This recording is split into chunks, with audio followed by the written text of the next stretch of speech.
આજના તાજા અને મુખ્ય સમાચાર. શ્રીલંકા જેલમાં ફાટી નીકળેલા રમખાણોમાં 25ના મોત, સૌથી વધુ લોકો ઇજાગ્રસ્ત. શ્રીલંકાની મુખ્ય જેલમાં બે હરીફ ગેંગ વચ્ચે થયેલા ભયંકર રમખાણોમાં 4 ગાર્ડ અને 19 કેદીઓ સહિત 23 લોકોના મોત થયા છે, જ્યારે સૌથી વધુ લોકો ઘાયલ થયા છે.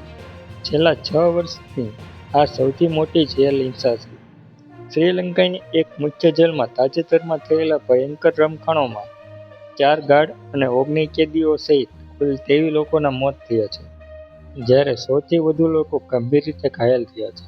આ ઘટનાને શ્રીલંકામાં છેલ્લા 6 વર્ષમાં થયેલા સૌથી મોટા ભયંકર જેલ રમખાણોમાં તરીકે જોવામાં આવી રહી છે.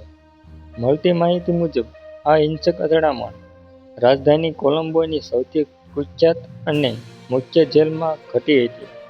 જેલમાં ડ્રગ્સના વેપાર સાથે સંકળાયેલા બે કટ્ટર હરીફ ગેંગના કેદીઓ વચ્ચે કોઈ બાબતે વિવાદ શરૂ થયો હતો. આ વિવાદ જોતજોતામાં એટલો વધી ગયો કે બંને જૂથો વચ્ચે આખી રાત સશસ્ત્ર અને હિંસક અથડામણ ચાલુ રહી.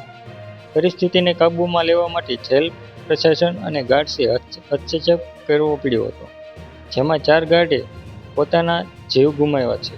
કુલ મૃત્યુ 23, જેમાં 4 ગાર્ડ અને 19 કેદીઓ. ઘાયલોની સંખ્યા સૌથી વધુ, જેમાં કેદીઓ અને સુરક્ષાકર્મીઓ બંને સામેલ છે. મુખ્ય કારણ ડ્રગ્સ વેપારી સાથે જોડાયેલા બે હરીફ ગેંગ વચ્ચેની દુશ્મનાવટ.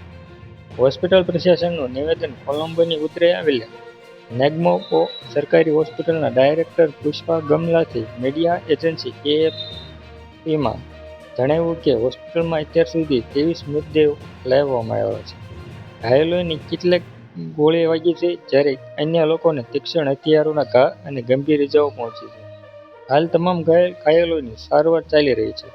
આ હિંસક ઘટના બાદ જેલ પરિસરમાં ચુસ્ત પોલીસ બંદોબસ્ત ગોઠવી દેવામાં આવ્યો છે અને સમગ્ર મામલાની ગંભીરતાથી તપાસ શરૂ કરવામાં આવી છે.